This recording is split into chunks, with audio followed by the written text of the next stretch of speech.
Thanks for not giving me a standing O, motherfuckers. This is the worst. It's all right. It's all right. I just wanted to smoke. You like that, don't you?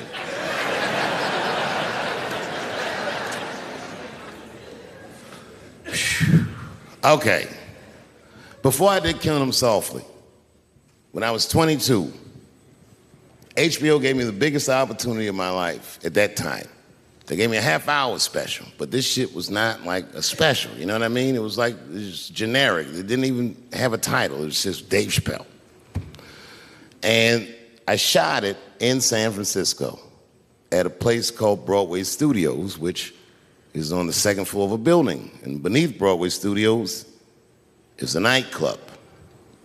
And the special was only supposed to be 30 minutes. And I got ready, I practiced, I did all the shit I was supposed to do. And the night that I taped, 20 minutes into my 30-minute set, I'll never forget this, music started blasting from the nightclub underneath. You could hear it real loud, and it fucked my whole show up, and I was devastated. I was a young man.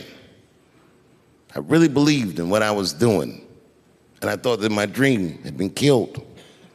So when I got off stage, I ran down the steps to the alley behind Broadway Studios and where the control trucks are parked, and I kicked that motherfucking door open, and I started yelling at all the producers. I was nobody in show business, just a guy that believed in us. I said, man, you fucked everything up. That fucking music, what the fuck were you thinking? And there was a guy who was a big-time producer, I ain't saying no names, and he stood up, and he said, hey, kid, sit the fuck down. He said, we didn't ruin anything. He said, we made a deal with that nightclub to not play music, and they didn't honor the deal. And I said, who didn't honor the deal? And he pointed to a guy. I'll never forget it. It was an old white man sitting in the Ford Taurus by himself. And he said, that guy right there. And I didn't waste no time or ask no questions. I went to that Ford Taurus, and I beat on that window, and I said, open the door, motherfucker, I want to talk to you. And that old man looked at me for 1 second and wisely drove the fuck off.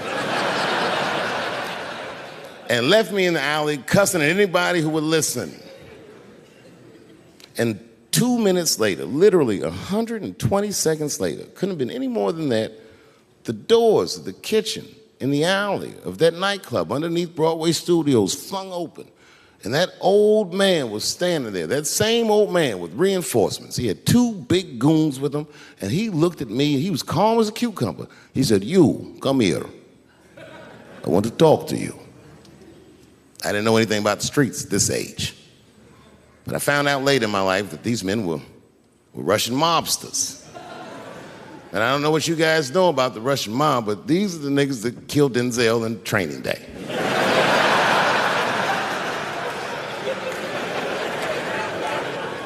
And all the producers knew what I was up against. They said, Dave, do not go in there. And I said, fuck y'all. And I walked right into that kitchen, and they closed the doors behind me, and it got dark as fuck in there. And I knew, I'm not dumb, I knew I was in a bad situation. But you have to understand, I believed in what I was doing, and I didn't give a fuck. Just kept cussing at these motherfuckers, telling them how they ruined my life. And that old man couldn't believe that I was talking all of this shit. And as soon as I took a breath, he stopped me gently. He said, hey, kid, listen. Your friends lied to you. He said, we made a deal, but your friends never paid me. And when he said that, I realized I was locked in a kitchen.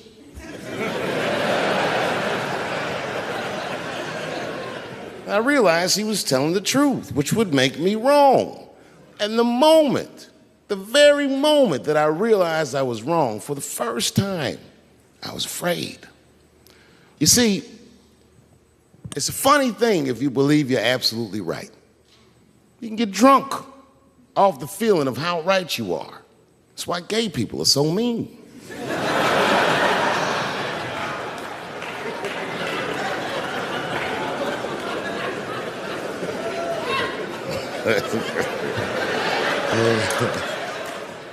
But I didn't buckle. You guys would have been very proud of me. I was scared, but I didn't buckle. I said, well then, sir, I owe you an apology. But I believe that no matter what reason that music was playing, it ruined my life. And that old man looked at me with sympathy in his eyes. And he walked over to me and he gently placed his hand on my cheek, which I gotta tell you, is a very emasculating thing to do. I was standing there looking at this nigga's hand on my cheek like that.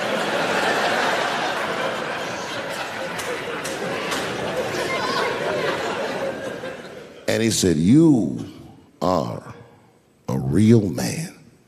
And he tapped me on my cheek. Real soft. Just like that. The doors opened back up. The light from the alley flooded into the kitchen. And I just walked out alive. I lived to fight another day. And in that moment, I learned one of the most valuable lessons of my life, and I have to share it with you.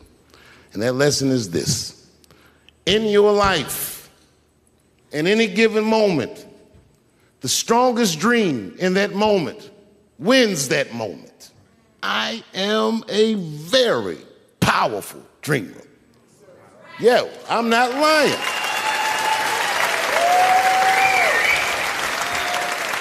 I dreamed tonight, this very night, as a 14-year-old boy, and I am living it as a 50-year-old man.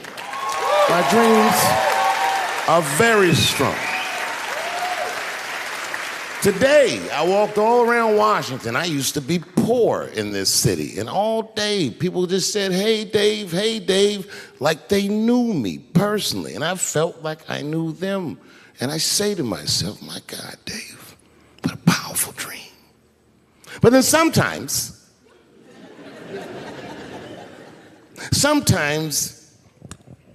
I feel regular.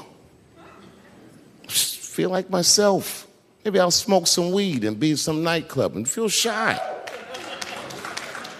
But I'll look across the nightclub and I'll see some guy that no one's ever heard of. But this nigga worked all week and got bottle service. And there's bitches bringing Moet with sparklers to him. And I picture in my mind he's Persian. He's doing some kind of weird Persian dance. And he got 6 bitches at his table because he got so much liquor, and they all call him saying, "Go Cena, go Cena." And I'll be looking across the room like, oh my God, I'm in that guy's dream. I can hear him telling his friends, hey, how was the club last night? Man, that shit was fantastic. I had bottle service. I seen Dave Chapelle across the club looking at me like, ooh, who was that?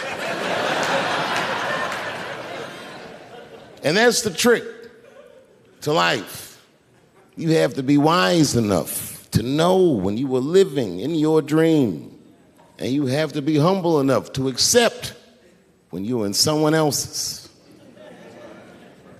It's why I don't judge between Will Smith and Chris Rock, because you guys look at them as big ideas, but I look at them as fellow dreamers. I can't judge between them because I see myself in both of them. I am Will Smith. I am the man that cannot take it anymore and will slap the shit out of the next person that says a crossword to me or somebody that I love. And I am Chris Rock. I am the man that can get slapped in front of the whole world and keep my composure so I don't fuck anything up. That is what men do. Men make boundaries. Men enforce boundaries, and men test boundaries. And no man tests more boundaries than a trans man.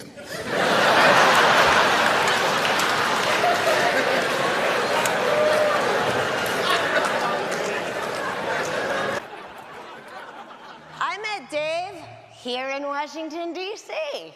Yeah. I was 19.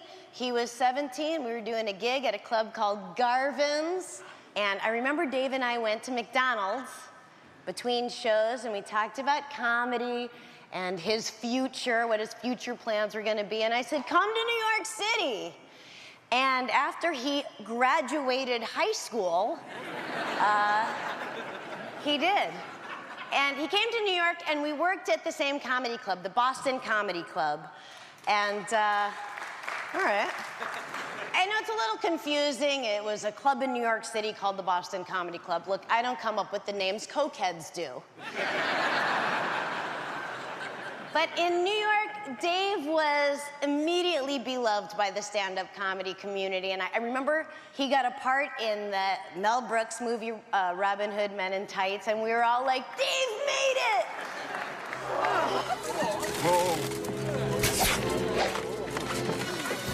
Who's the man? Who's the man? Go.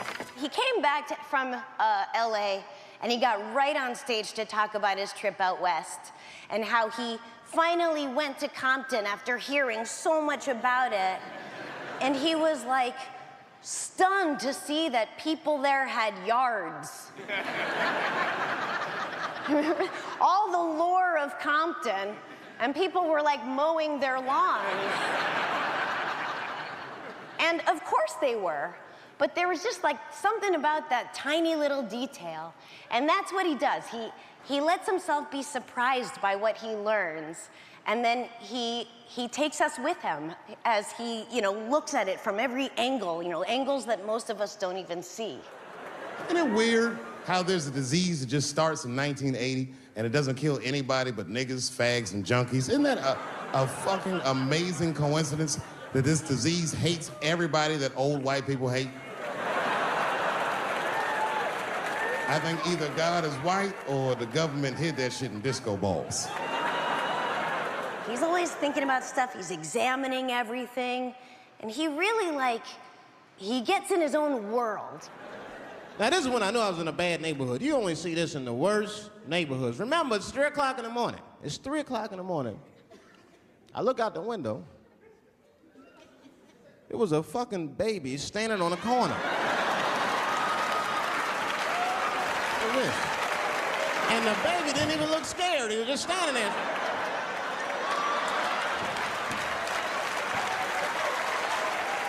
I mean, it made me sad. It made me sad, really. Because I wanted to help the baby. I was like, I don't trust you either. I'm sorry. Click. Click. I remember we were together in Vancouver, and he came over to smoke a joint. And that's exactly what he did. He came over, and he smoked a joint. The whole thing. Like by himself. While pontificating about everything that's wrong with the world. I'll tell you what's wrong with the world. A lack of sharing. I think it's puff, puff, pass, not puff, puff, puff, puff. Dave, can you believe this? You're getting the freaking Mark Twain Prize. You deserve it. It's the right thing. It's actually perfect that you're getting the Mark Twain Prize because you both love using the N-word in your masterpieces. Why is it that I can say the word nigger with impunity, but I can't say the word faggot? And she said, because, David, you are not gay. I said, well, Renee, I'm not a nigger either.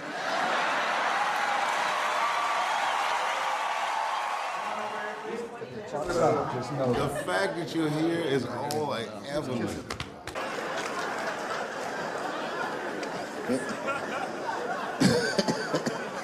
He said, well, what's the problem with that? I said, well, the problem, sir, is that our hero is not, he's not a handsome man. And he's often short on cash. So whenever trouble breaks out, he has to run around the city and convince women to let him pat their vaginas. Please, miss, that building's on fire. Can I pat your vagina quickly? People are dying, but he can't tell them exactly why. Ugh, get away, you're gross. Please, miss, people are dying. Just a couple of pats. Ugh, gross, get away.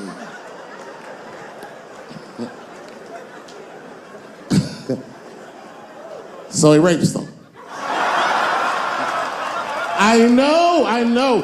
That's the dilemma for the audience. Because he rapes, but he saves a lot of lives. And he saves way more than he rapes, and he only rapes to save.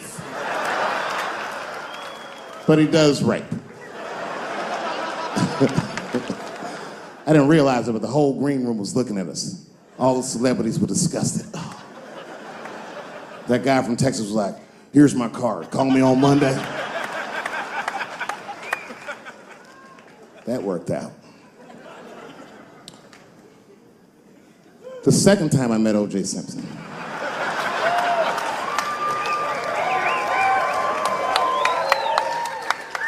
was right after the trial of the century. There I was, now a young man of probably 23.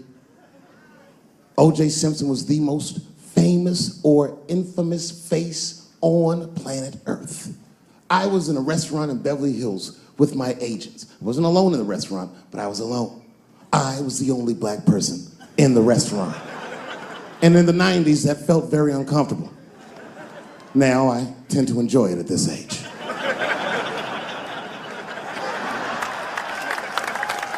I was having dinner with my agents, celebrating a deal that they told me was lucrative, but I later learned fucking sucked. And suddenly, a group of women walked by. Every race was in that group. Black, white, Asian, Latina, white, and white again. They were all gorgeous. I watched them walk by. Then, I saw a familiar face.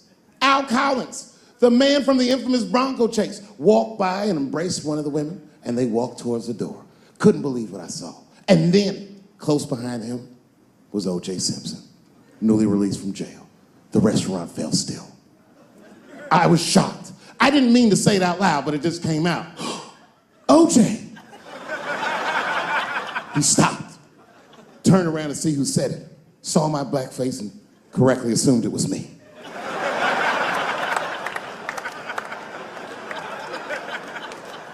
I was sitting in the corner of the booth. He leaned over all the white people I was having dinner with and shook my hand. How are you, young man? He looked in my eyes, and I could see in his eyes that he didn't remember meeting me the first time.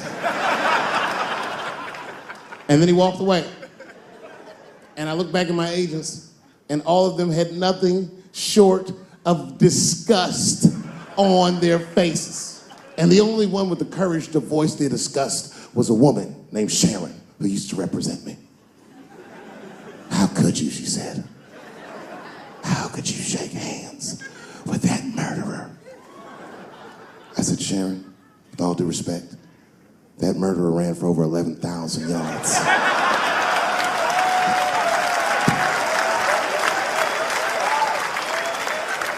And he was acquitted, so, fuck it. Glove didn't fit. Glove didn't fit. Get over yourself.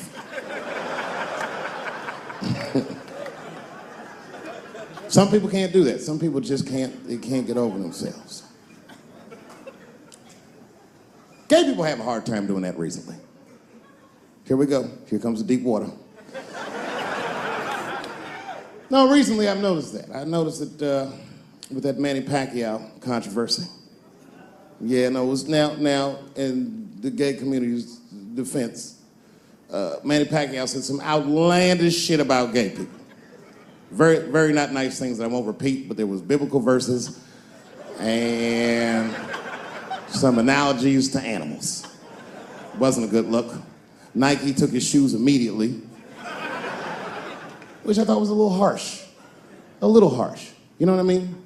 Because he's, just because he's Asian. You know what I mean? Fuck, you gonna take shoes off Asian dude to appease a gay dude. You know what I mean? No? You don't know what I mean. But Asian people kind of know what I mean. No? No Asians in the front? No?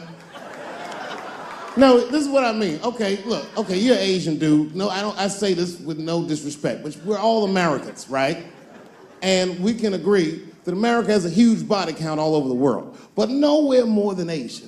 Literally, if you look at history, recently, we have bombed the masculinity out of an entire continent. We dropped 2 atomic bombs on fucking Japan, and they've been drawing Hello Kitty and shit ever since. There's a lot of lady boys in the wake of our bombs. And I know these things because my wife is Asian. She's Filipino. All right, well, okay, so that explains it. Now you know why you see me at all those Filipino events. I'm not there picking up pussy, I'm dropping some off.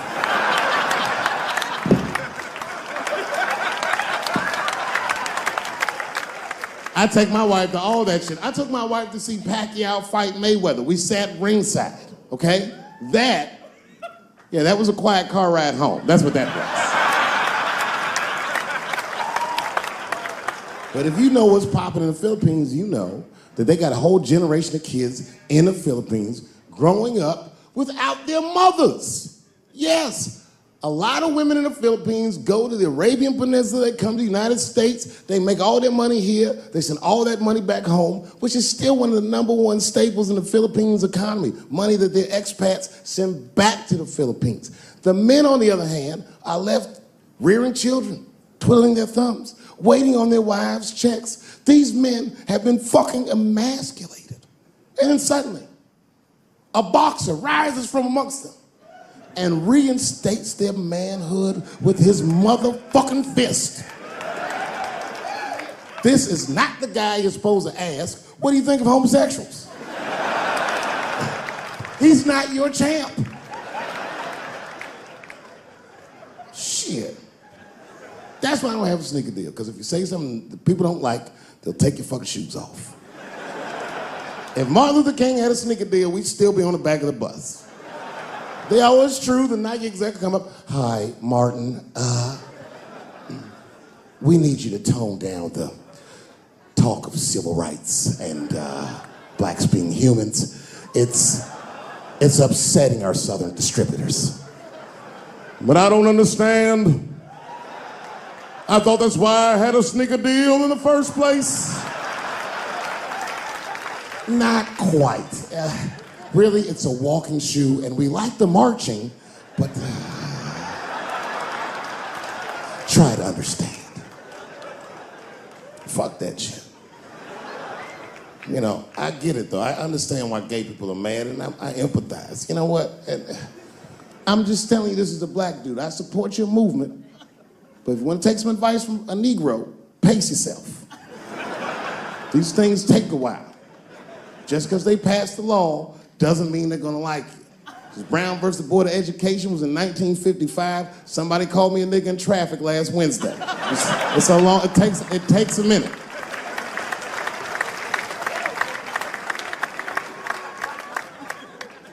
My wife's friend, Stuart, told me that. My wife has a lot of gay friends. Stuart's their leader. She has a lot of gay friends. And I don't like them.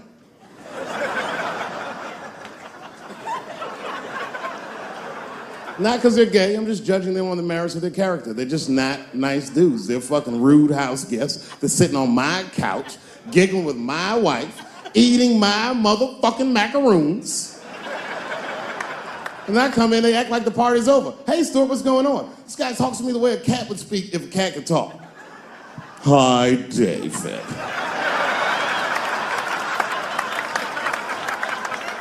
Stuart, what's all the beef, man? What's going on? He always wants to have some kind of gay political argument. The last one was about a petition in federal court to take the words husband and wife out of the law. I said, well, why would you want those words out the law? He said, because it discriminates against same-sex couples. I was like, niggas, please save me the semantics. Just trust me, take your chips and get the fuck out of the casino. You're about to crap out. Just go outside, talk that over amongst yourselves, and whichever one of you is gayer, that's the wife.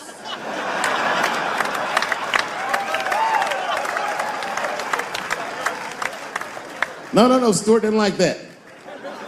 Stuart educates me about this movement, you know what I mean? I didn't even know shit about it. He told me it's called LBGTQ.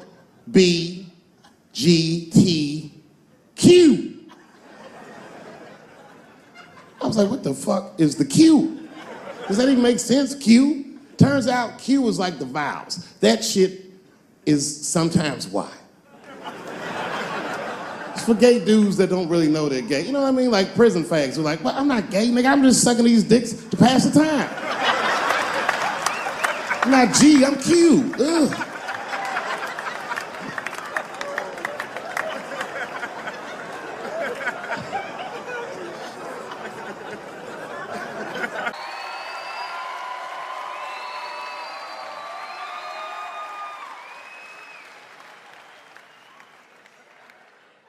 celebrity hunting season.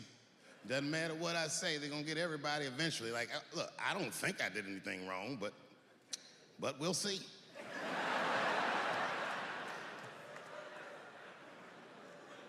They even got poor Kevin Hart. Can you imagine such a thing? Kevin Hart, let me tell you something. It was Kevin Hart's dream to host the Oscars. That's what he told me. And I remember when he told me, because I was thinking to myself, well, that's an awfully strange dream for an African American. Kind of nigga dreams of hosting the Oscars. Kevin did, that's who. And he did it. Against all the odds, Kevin became the most famous comedian this world has ever seen, and he got the job that only one black man before him had had. He was gonna host the 80th Oscars. And I don't know what you know about Kevin, but I know Kevin Hart is damn near perfect. As close to perfect as anybody I've ever seen. In fact, Kevin is precisely 4 tweets shy of being perfect.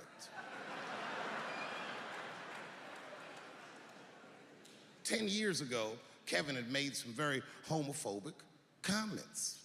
And I'm not gonna repeat what he said, because this is Atlanta.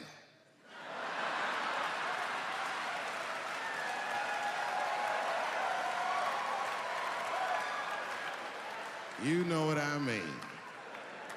I'm sure there's a lot of gay men here tonight with their wives.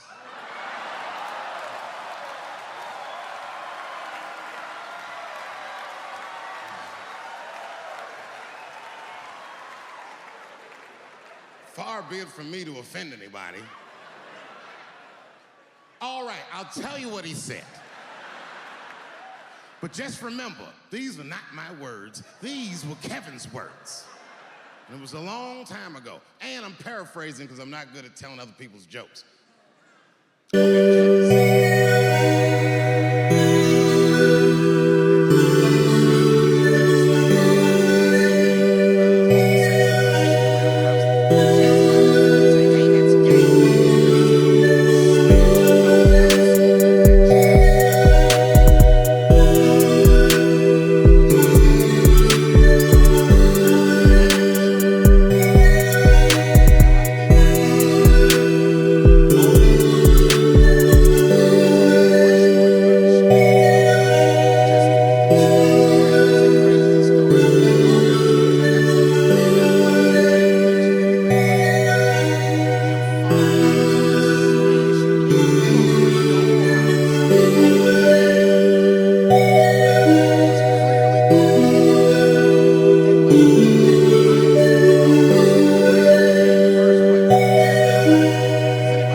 had to go to standards and practices. They call me up. I don't know why they're calling me, but I like the lady that runs the department. She's usually really fair and was one of my favorite people I've ever worked with. So she sits me down. We have a nice conversation. She tells me, oh, the sketches are great. I go, oh, fantastic. Well, then why am I here? She said, because, David, there's no way that you can ever say the word faggot on our network. I didn't know I did anything wrong. I didn't try to defend myself. I said, all right, fuck it, I'll take it out. Have a good afternoon. And as I was leaving, it occurred to me, hey, Renee, quick question. It's just a question. Seriously, I want to know, like, why is it that I can say the word nigger with impunity?